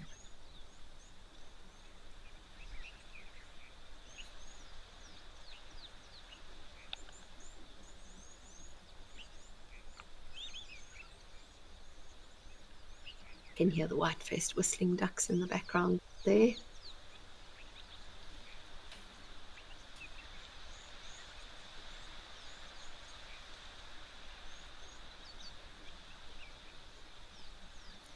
can see how strong the wind is as that elephant plays with the dust, and that wind just takes it away.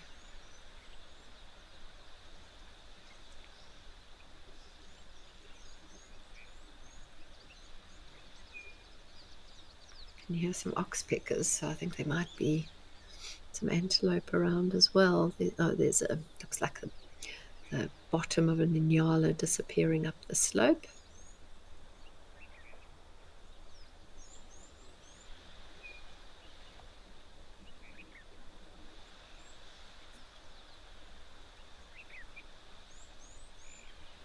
A couple of woolly-necked storks there.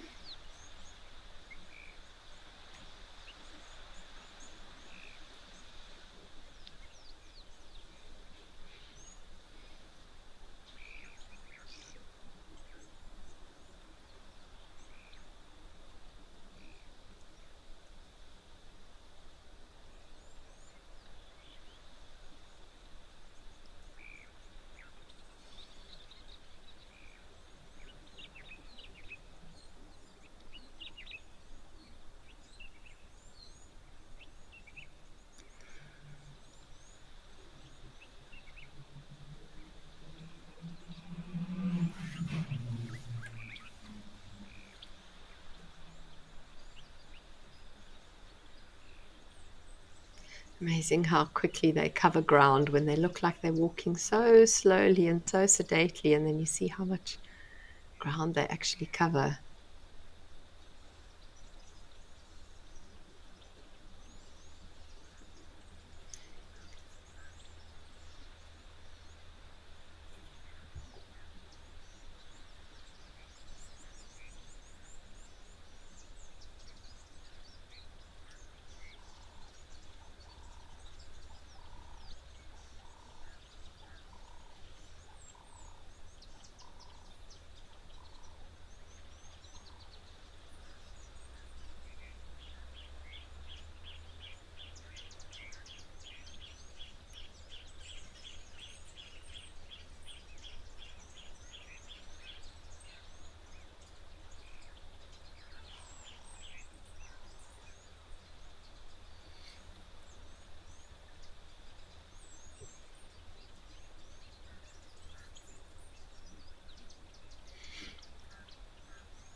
Okay, well, I think we might be linking back to Stony Point. There obviously was a lot going on there, so let's go see what's happening while we leave this little solitary impala to feed.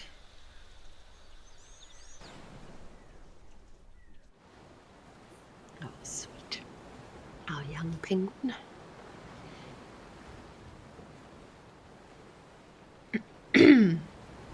Now, I am thinking that those might be little crabs on the rocks. I can't imagine that they would be ants, but it's just so difficult to see what they are. So many of them.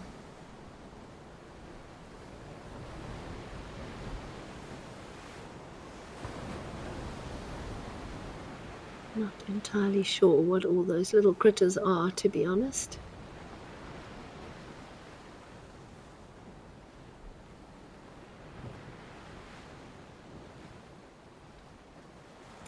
One would think with so many of them being there that there would be a bunch of animals feeding on them.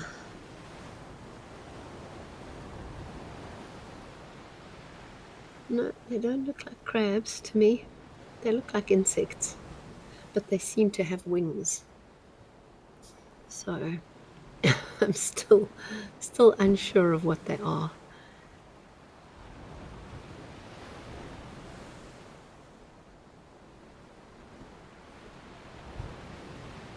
Oh, and here we've got a little hyrax joining us, our little dussies.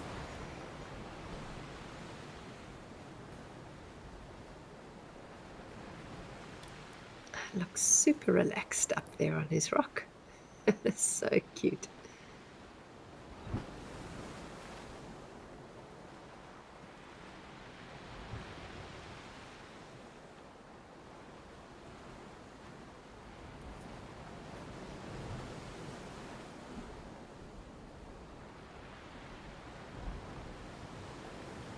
Busy little chap.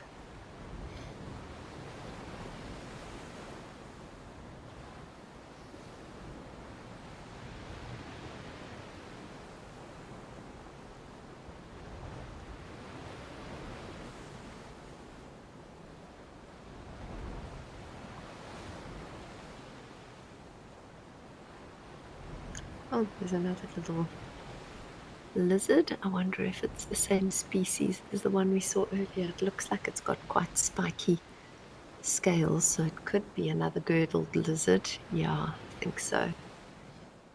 Cape girdled lizard. So many little creatures making this rock pile their home. It's quite incredible. When you think of the little ecosystem just in one little rock pile, nesting sites and homes for all kinds of animals.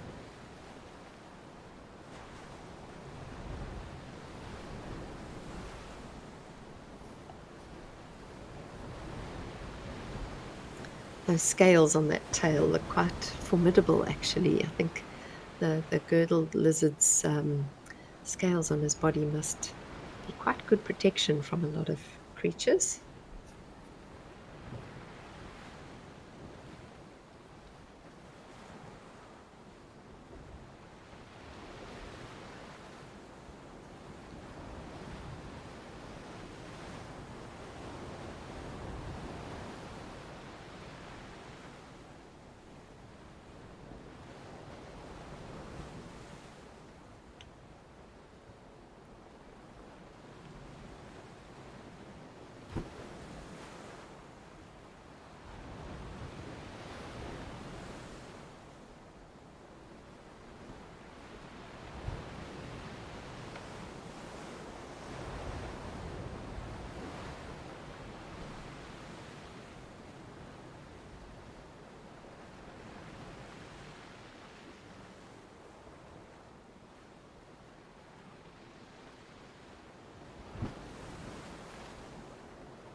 Looks like a lovely day in Stony Point. The sky is quite blue. There's a little bit of cloud in the sky, but on the whole it really looks lovely.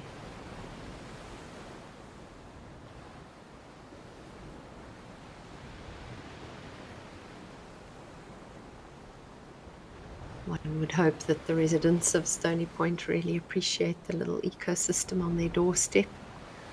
Very, very special.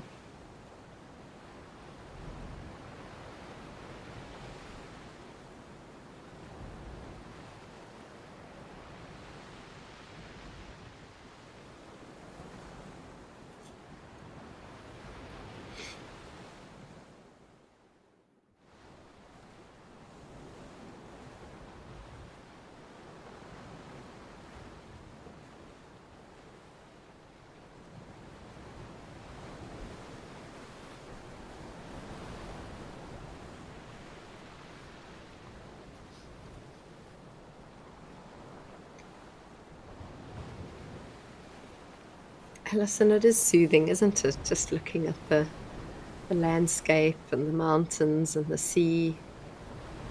It really is quite beautiful. And getting these little glimpses of all the creatures that are living there as well. It's just super special.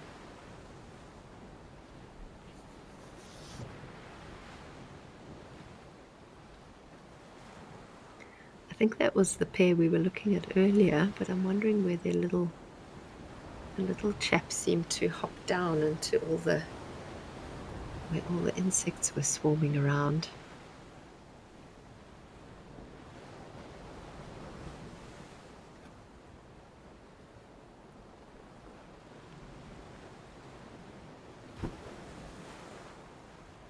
But you can see the pair bond there between the two of them. You can see how aware they are of each other, how they're constantly watching each other.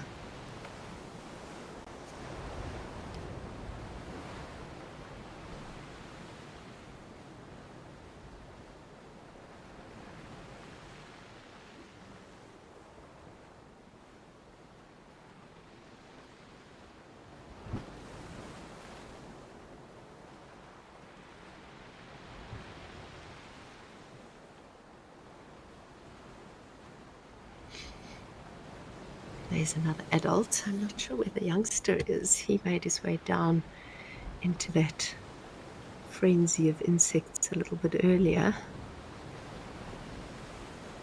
I'm fascinated about what all those insects are and what they're doing there. Unless they're feeding off the rotting kelp, there's a lot of kelp draped over the rocks there. I wonder if that's not some form of food source for them. Really interesting to see how many there are.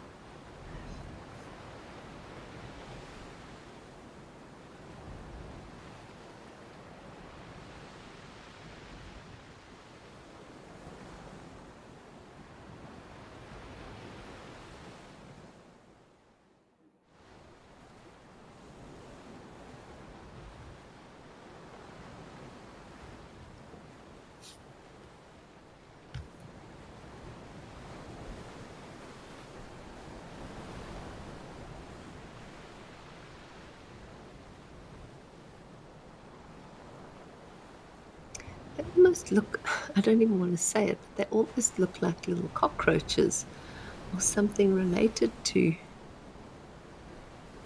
Very interesting. I'm going to have to take myself down to Stony Point at some stage and see if I can figure out what all those insects are.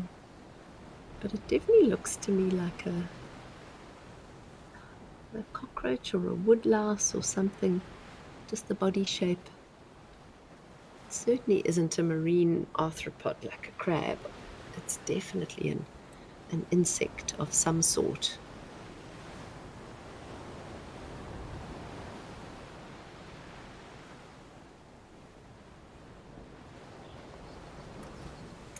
Well, everyone, we've only got a minute left of our time today, but it's been such a lovely afternoon. I've so enjoyed sharing it with you.